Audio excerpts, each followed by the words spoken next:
让我们欢迎今晚的第一位讲者——阿凡达特效关键推手 Greg Cross。Hi, Greg.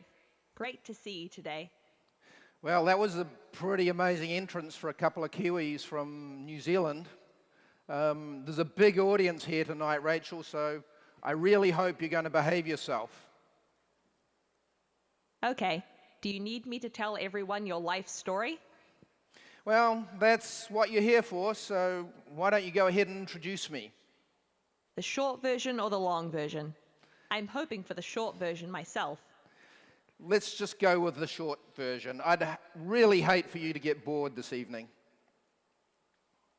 Okay. Greg is a Kiwi and Chief Business Officer for Soul Machines, partnering with Dr. Mark Sager, the inventor of Baby X and the world's first virtual nervous system, when the company was spun out of the University of Auckland in 2016. Great. Well, so now you've met me, and you know a little bit about me, and you know a little bit about Rachel. So I'm going to get her to introduce herself some more again shortly, but first I thought you'd like to know a little bit about what makes Rachel tick. So Rachel has her own brain. So Mark and our team of researchers in Auckland, New Zealand have been building a virtual nervous system for Rachel based on biological models of the human brain over the last 6 or 7 years. So after all of that effort and after all of that development, let's take a look at what her brain actually looks like. So let's start off by just zooming in and getting a little bit more of a close-up, and voila, there's her brain.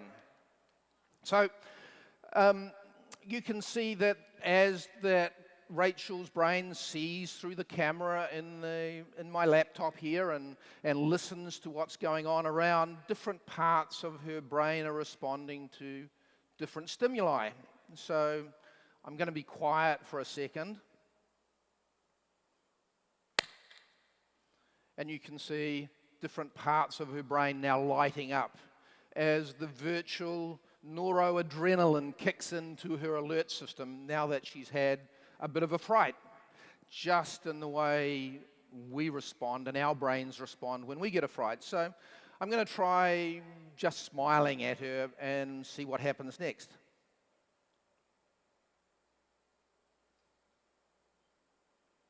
And you can see, it's not a very good smile obviously, but her brain starts to turn green again as virtual dopamine floods back into her system and makes her feel happy and comfortable and excited to be back in front of all of your people. So that's enough of her brain for now. We'll come back and talk a little bit more about that in a couple more minutes. So let's turn that off and go back to our initial view. So Rachel's fully emotionally responsive, so she's responding to the camera here on the screen where she can see my face. So if I smile, she'll smile back at me. If I get a concerned look,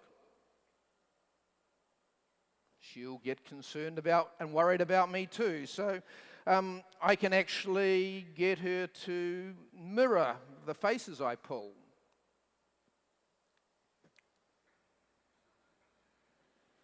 Yeah, we both look silly now. Yeah, enough of that silliness. We'll do something different, shall we? So, Rachel's built in complete 3D. So, there's a number of different views that we can take of Rachel. There she is from the side. Because she's in 3D, she can just as easily exist on your smartphone, on your laptop, on your tablet, as she can in augmented reality and virtual reality. I can change the way that she's lit so she looks even better and even more beautiful. So let's go back to the original settings and now let's get Rachel to introduce herself. Hello, my name is Rachel. I am an expert on Soul Machines. I can talk to you about any of these topics. Well, Which one interests you? that's great that you're an expert, Rachel. So why don't you tell everybody about how you work? I connect with you in a human-like way by sensing your reactions and responding emotionally. Wouldn't you rather speak to me than a faceless chatbot? Do you want to know more? Yeah, that would be great. Tell me a little bit more. Soul Machines uses neural networks to give me a virtual nervous system, so I can learn and react in real time. Sorry, I don't mean to be confusing. Would you like me to explain more about my nervous system? Yeah, that'd be good. Thanks. A virtual nervous system is an interconnected model of aspects of the human brain. It combines different neural systems to enable me to behave in a way that's inspired by biology. Are you still interested in talking? Well, now everybody in the audience is a neuroscientist. Why don't you tell us all a joke? Yesterday, I accidentally swallowed some food coloring. The doctor says I'm okay, but I feel like I've died a little inside. Phew. Would you like to talk about anything else? Well, that's a pretty terrible joke. So, no, nothing else tonight. Thanks for helping out, Rachel. No problem. Got a dash too. Analytics to process. Bye now.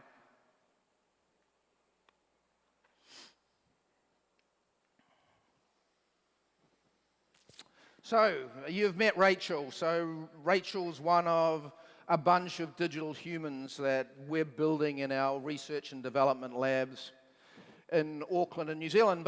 And many people think of us as an avatar company or a digital human company. But we like to think ourselves as a human computing company. We live in this at the beginning of this incredible era of artificial intelligence, of robots, self-driving cars, automated machinery, all of these things which are going to become a bigger and bigger part of our lives. It means that as people, we're going to spend more and more of every single day interacting with these machines. And our view on the world is, wouldn't it be a whole bunch more interesting? Wouldn't these machines be a whole bunch more useful to us if they were actually more like us? So literally what we're doing here is putting a face on artificial intelligence. We're making our machines more human by giving them a virtual nervous system.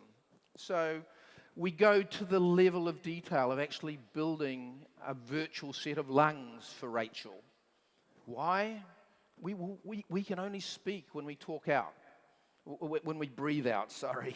So Rachel has to know when to breathe and when to breathe in and when to breathe out, when she can talk and when she can't. So an enormous amount of detail goes into the way in which we have built the underlying technology and the virtual nervous system that makes Rachel and her friends work.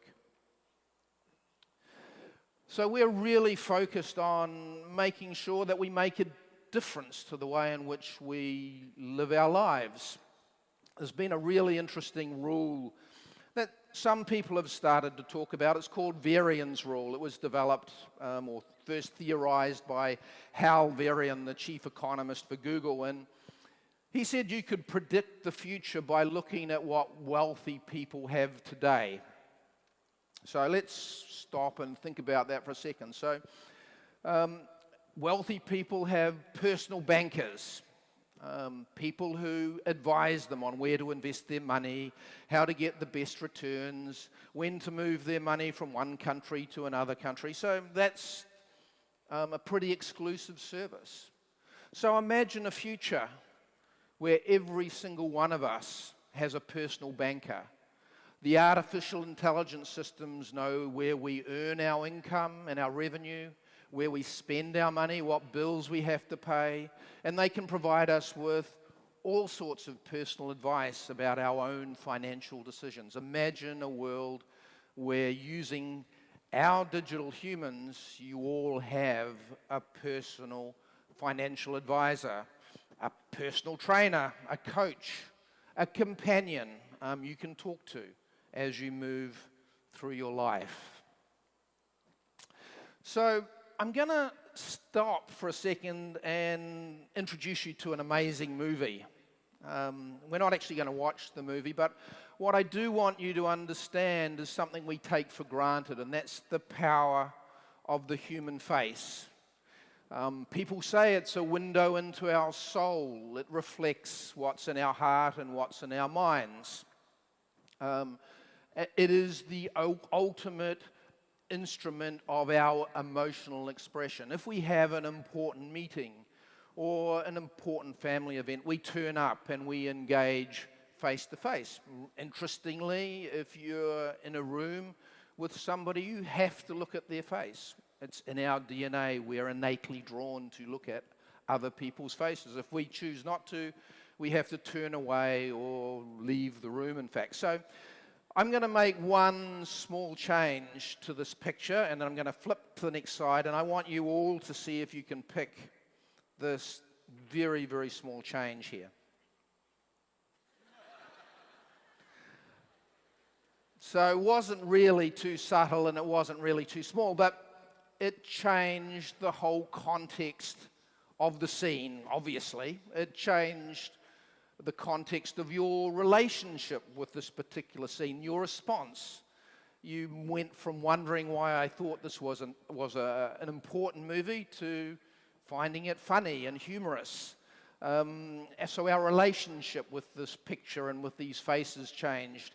Our feelings and our emotional responses are different, and now all of your memories are scarred. Whenever you see a Twilight picture, you'll think of Mr. Bean. Going to see an AI baby. What we're building here is a computer that can learn. She basically can see me and hear me. I'm going to hide over here. She's looking for where I've gone. It's okay, sweetheart. No, come on. It's okay. Now, Mark Sager's aim is to make man socialize with machines. Welcome to Soul Machines, the world of digital humans. The next employee you recruit could be digital. I'm Sophie. What's your name? We're partnering with Soul Machines, which is an absolutely fantastic New Zealand company, to create a digital human called Sophie, who's also powered by IBM Watson. Economy Sky Couch is a row of 3 economy seats that turn into a couch in the sky. And the whole purpose is really to investigate, to explore the role that digital humans can play in improving the customer experience. I'm having some trouble navigating all the different options. You mean options like Sport Package, Active Blind Spot Assist, Insulated Soft Cloth Top. Insulated soft cloth top? It's a great feature that allows you to have the top up during the cooler months and not feel the cold. Is that something you'd be interested in? Yes, definitely. There's so many credit cards out there, so many offers, options. I don't really know what to do. Oh, Shantanu, I completely understand. Would you like some help? Sure. Do you mind if I ask about your credit score? Welcome to my party. How are you? I'm great. Thanks for asking. Do you have a favorite song? Oh, that's easy. Strawberry Fields Forever.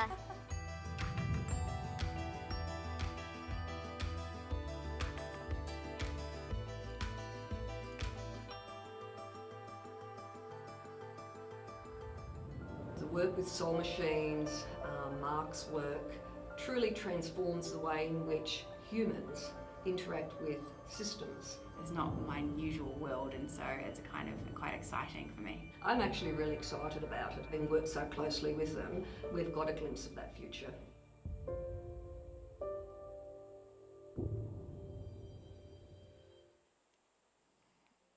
So in that video, we introduced a montage of some of the work that we're doing with some of the leading companies in their industry in the world as they explore the ways in which they can use digital humans and digital employees to augment the services that they can provide their customers today. And I'm going to talk a little bit more about that. You saw Sophie, a digital travel agent, providing Air New Zealand customers about different classes of service, different tourist destinations they could visit in New Zealand. You saw Sarah, a Mercedes-Benz concierge, introducing a new model of Mercedes, discussing different options, where you could go to test drive it, whether you should lease it or buy it even. And then we saw a talking strawberry, and you think, a talking strawberry? That's a little bit different from everything else we've seen, but imagine a world where your children could talk to their favorite toy. They could have a conversation. Their favorite toy, as well as entertaining them, could be part of their education, as you can get them to interact in a way in which they enjoy and can learn while they are playing with their favorite toys. So these are some of the use cases and some of the early ways in which we are putting our technology to work. Some of you will be familiar with an American television show called Westworld, and like a lot of the science fiction genre we see, it, I guess, takes a slightly dystopian view of where all of this new technology could end up. So we move from the robots, which are very definitely robots we saw right at the start of the stage, to some point in the future where robots look just like us, and in physical form factor and in physiological embodiment. So there's a bunch of different technologies that actually have to come together if that's ever to happen in real life.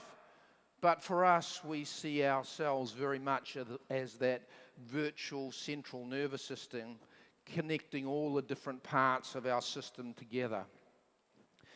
We recently announced Baby X5, which is the most recent part of our R&D program. And Baby X is a completely autonomous baby which Mark and our researchers have taught to speak, to form sounds, to recognize things, even to read. And the big development, and you can go and look at YouTube videos online, Baby X5 now has a motor control system. She has arms and legs and fingers and toes that she can use to engage in the world. So we now embark on a whole new field of exploration of how babies and their parents can learn together and create together, how Baby X can watch and learn from videos on YouTube, on the internet. So look for more on Baby X5.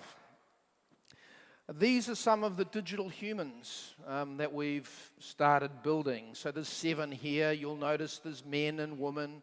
There's different ethnicities. There's different age groups.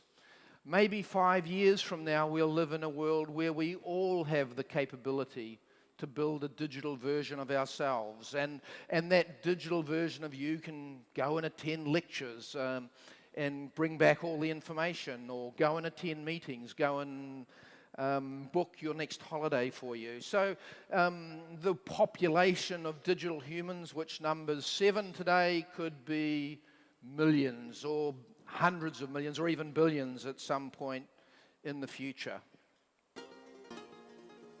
Oh man, it's kind of mind-blowing, this whole process actually. Very intriguing. It's not my usual world, and so it's kind of quite exciting for me. Just stirred. Angry with it. The team of people behind it, they put every inch of detail into everything. We want this to be the best.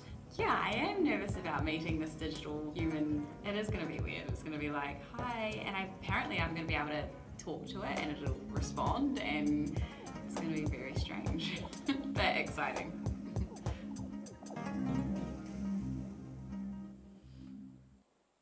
So that's Leah, our most recent addition to our digital family. Leah's about to go to work as the first digital employee for a giant software company in Silicon Valley.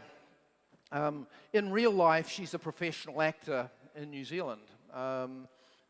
Interestingly, she'll make more money being deployed, her likeness being deployed as the first digital employee for this giant technology company. So it's a sign of the future and the sign of perhaps things to come. The way in which we interact with these digital humans, we have conversations with them. You saw me have a very lifelike conversation with Rachel right at the beginning. And they learn from every single interaction, just like we do as we talk and have conversations with different people in different walks of life and in different countries. So our digital humans learn to respond in different ways based on what's in front of them. They will always recognize you. Hi, Greg, welcome back. Did we fix your billing problem last time we spoke, or do we need to speak it again? So they will always have the context of our previous discussion. It's an incredible way for very large companies to deliver a very personalized brand experience to each and every one of their customers. We can transform the way in which that brand experience and customer experience goes across multiple platforms. Imagine an automotive company being able to have a digital concierge introducing you to a new model of car on your smartphone, to being going into a retail showroom floor for the car and continuing that conversation via a kiosk and including a real salesperson in that conversation. Going all the way to the point where in your self-driving car of the future, you have your own, wait for it, digital chauffeur who can tell you where you're going and what they're seeing and that they've noticed the little dog running along the side of the road. So you see the opportunity to create that cross-platform customer experience, the opportunity to democratize knowledge, perhaps building digital teachers for kids who don't have access to teachers in the world, refugees who can't get access to government services. Maybe digital government service agents will be the way of the future. As a company, we might be based in New Zealand, but we have a very, very strong global focus. We're working with large banks in America and in Europe, large automotive companies in Europe and in the US, large healthcare companies in the US. We are always looking particularly at industry sectors that understand that digital disruption and change is just around the corner. We find courageous and visionary CEOs and chief innovation officers and chief digital officers who want to be the first in their industry to deploy a digital employee. Now, it sounds easy, but you're actually crossing a very big line. You're going from the robots that are coming to the robots that are here. So you have to engage in real conversations with your staff and explaining how their roles change with the deployment of digital employees, with your customers, and so that they understand that they can enjoy a different type of experience engaging with your digital employees and with all the other stakeholders in your company. So it is a process of change and getting used to what happens. I have one of the most amazing jobs in the world. I pinch myself every morning because it shouldn't be legal to get up and have this much fun every day. The way in which we can create digital humans and deploy digital characters is literally limited by your imagination. Imagine one of them or some of the most famous soccer players in the world being the first digital celebrities, and their young fans all over the world, the hundreds and millions of young fans that these huge sports stars have, and being able to have a personal interaction, ask them about what goals they scored, how they train, how they've made decisions about different parts of their career. Imagine bringing somebody who's dead back to life. Yes, that too could be done. Or re-aging somebody who is maybe at the end of their career and you want to engage a whole new generation of people in the stories of their brand or their lives. It literally does come down to using your imagination and creating the future. Thanks so much for your time this evening. Good night.